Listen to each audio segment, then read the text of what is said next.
I present to your imagination the circus.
Circus.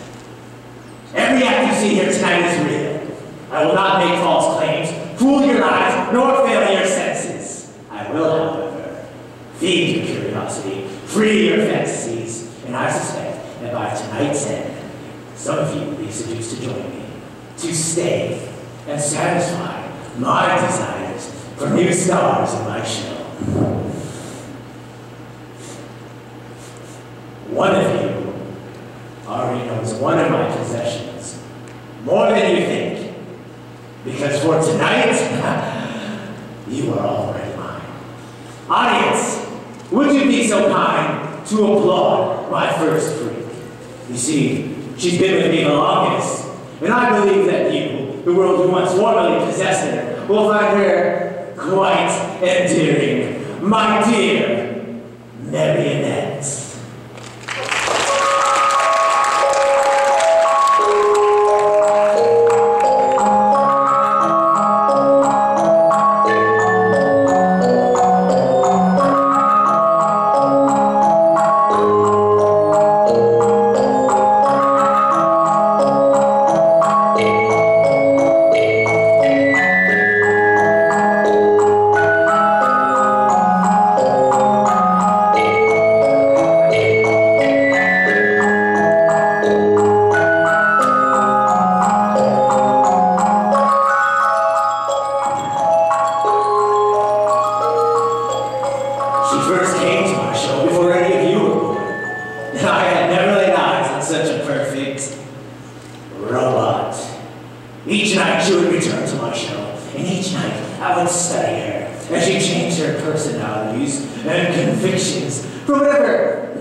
let's get to know each other a little better.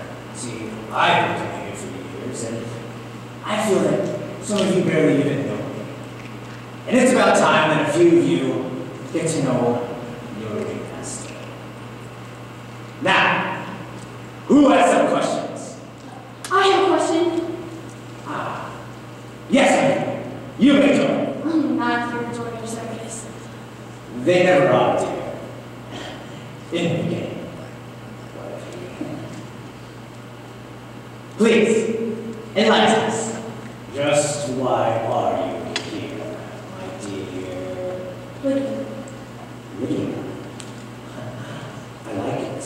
I'm searching for someone. My grandmother. Her name was Kate. And why do you believe her to be here? I don't often dwell among the elderly. I just have no use for them. She went missing in her late 20s. My own mother searched for her all her life. Am I sensing some grief there? Please, go on. My mother committed suicide this year after a lifelong battle with depression. A battle, the doctors called it. It seemed like I was the only one battling. But she was passionate about finding out what happened to her. Kate, my grandmother, spent much of her time at carnivals when she was young. One night she went and never returned home to her mother. My mother, who was only 5. My mom always believed she would return. And you're searching for her. Why? Answers about my grandma's life, my mother's life, and she's the only family I have left. She's still alive. A noble quest. I do wish you luck, Lydia, but I'm afraid I can't help you. But wait! I only have her name in this old photograph. When I saw the posters for your show, for this show, I looked it up and saw that somehow it existed back then. It was even in the old newspapers. So you come here armed only with a 70-year-old photograph and determination, am I right? Yes, but That's perfect. Just perfect. Perfectly ridiculous. Oh, boo. Little girl looking for her long-lost Nana. How precious. How about it, everyone? Has anyone here seen Lydia's lost Nana? Maybe she has joined the circus. As the bearded lady. I wonder. Forget it. Forget it all. I shouldn't have come. Oh, Lydia. Before you go, perhaps you can grant me the pleasure of helping me present my next freak. I call her Kate.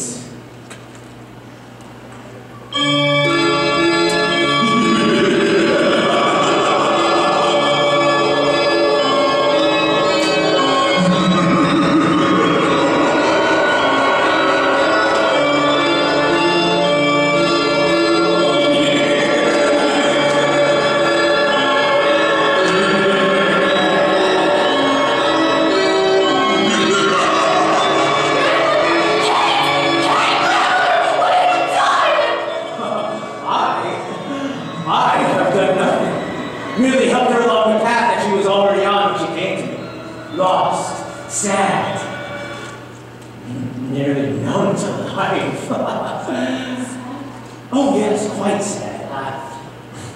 Hopeless, I believe was the word that she used. So I offered her help. Here, for a life with me. Why, I believe you two have the same nose. Yes, I see it. And the mouths, similar. Yes, we do. The face shape. Similar. Quite remarkable. Yeah. And the eyes. The same darkness behind them. Yes. I mean, no, our eyes are nothing alike. Oh, no? Let me guess. Some nights you go to bed, put your head down and you go to sleep, and you hope not to wake. Some mornings you wake up and you wish you'd stayed asleep. Am I getting warmer? In school, you see your friends, your classmates, laughing, carefree, and you wonder, why can't I be like them? So light, so happy, just like your grandmother wondered, just like your mother wondered. You wonder. No, that's not true. We're nothing alike. Let me see your arms, your wrists. Why? You cut yourself so you could feel, and you crave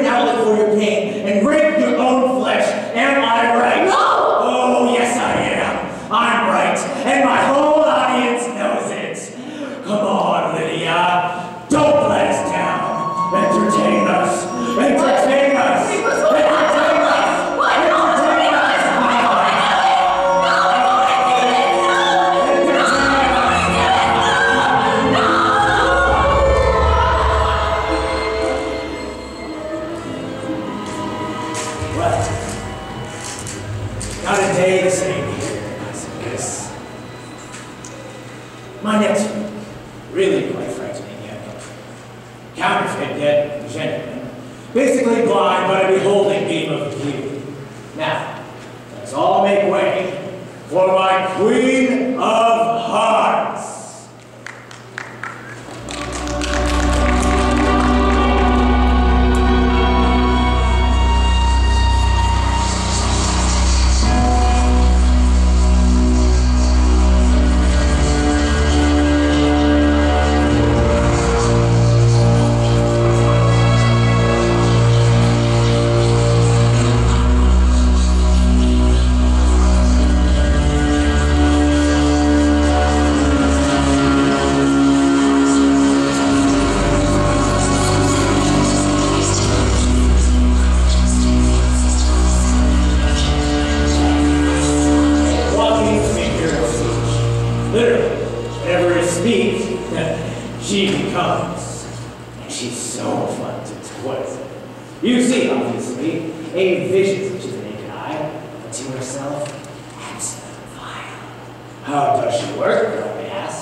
Since the beginning, this Duchess was created for magnanimity.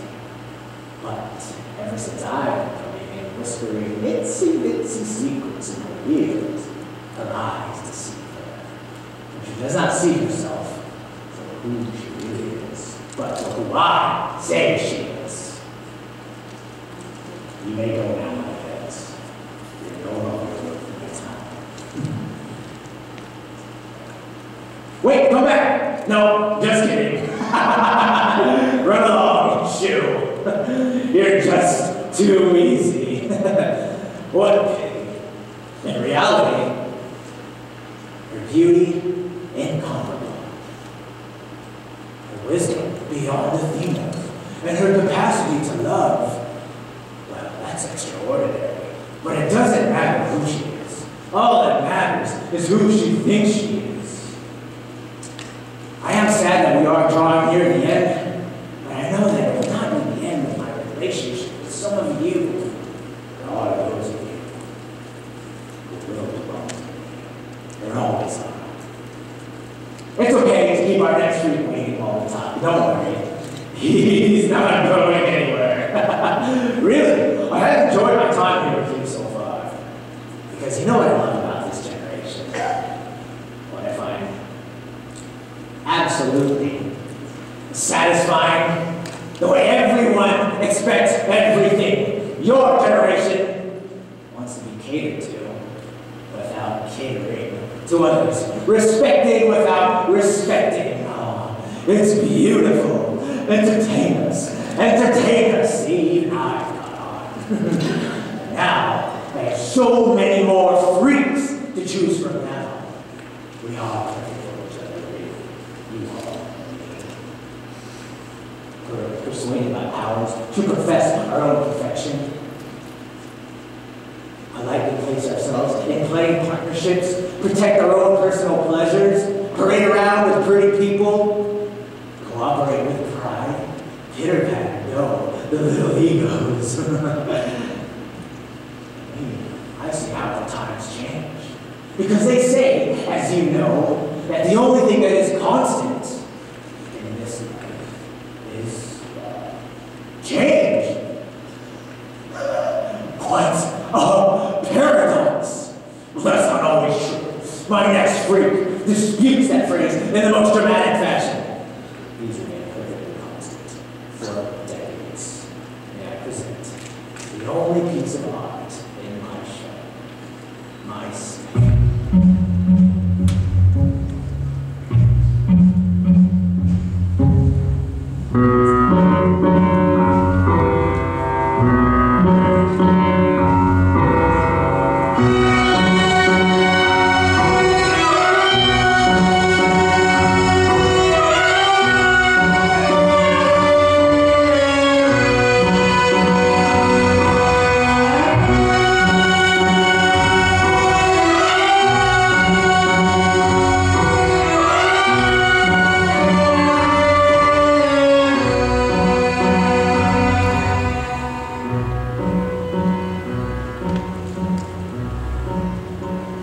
My statue, so snug and stuck in his circumstances, he remains in silence.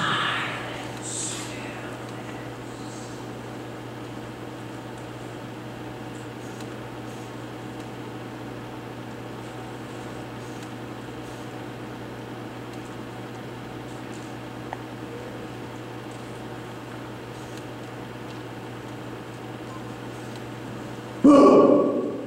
See? Nothing. No fun at all. And I remember years before I was doing my show. In that span of time, he grew from a boy to a man, sprang up 6 inches, changed his hair a dozen times, graduated from high school and college. And yet, as a person, he didn't change at all. Always comfortable exactly where he was. I always saw him as nothing but complacent, passive, unmoved. I always used to tell him, hey, there goes Nick. He never met a challenge that he couldn't sidestep. He never met a feeling that he couldn't ignore. After a while, I began envisioning him to be my next freak, a living, breathing statue. And believe me, he's not going anywhere unless someone comes and physically moves him.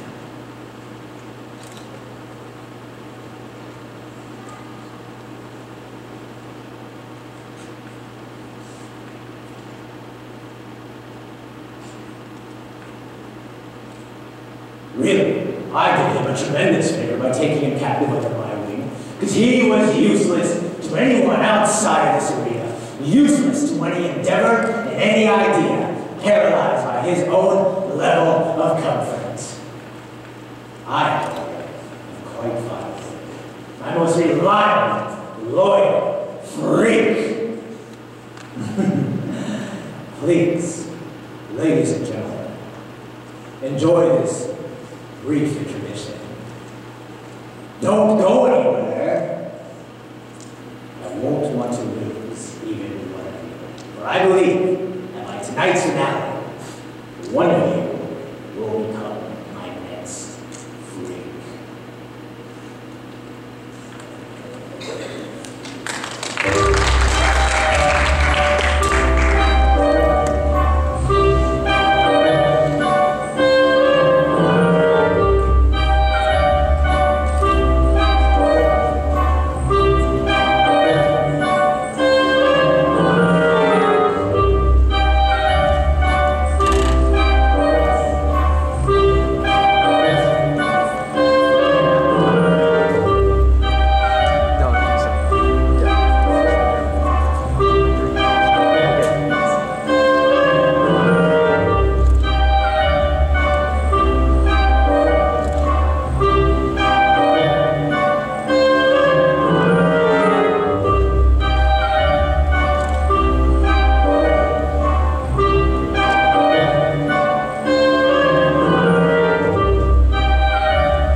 Many of you may even recognize him. May be him. Oh, and he's such a good time. May I present my same old song and dance.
His normalcy.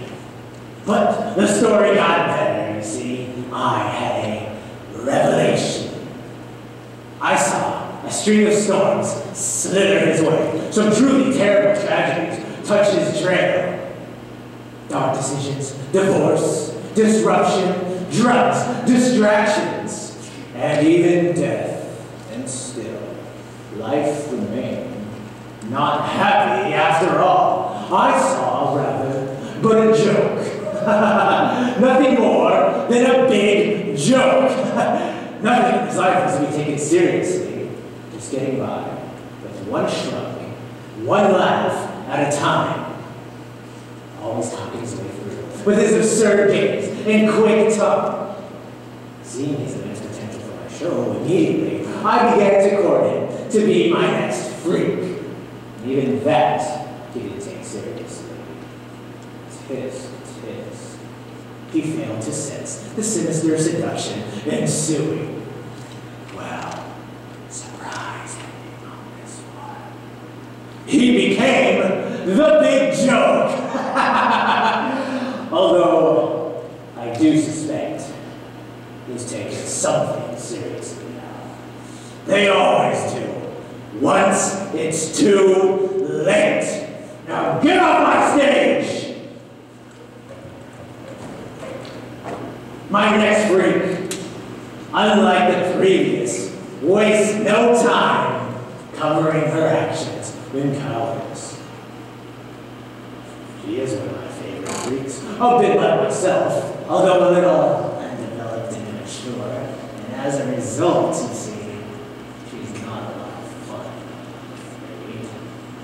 but she's still enchanting in my eyes. May I have the pleasure of presenting the Black Soul.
She never refused temptation.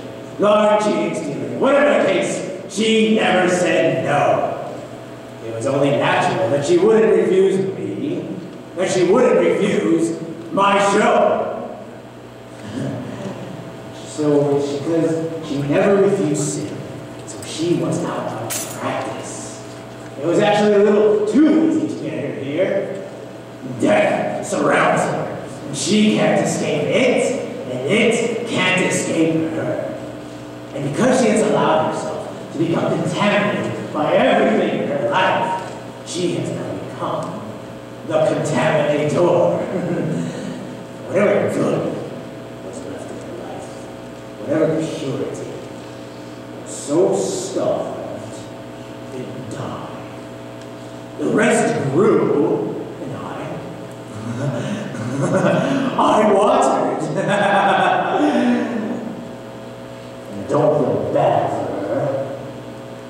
Because even when she realizes she doesn't enjoy her miserable condition, she finds some dark pleasure to soothe her.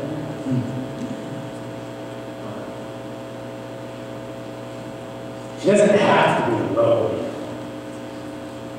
I'm sure that one of you understands this.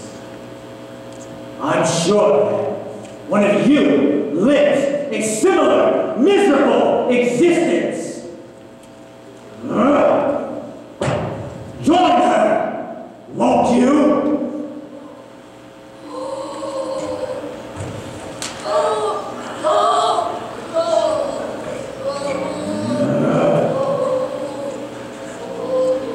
We are drawing nearer and nearer to the end of our show, to the climax.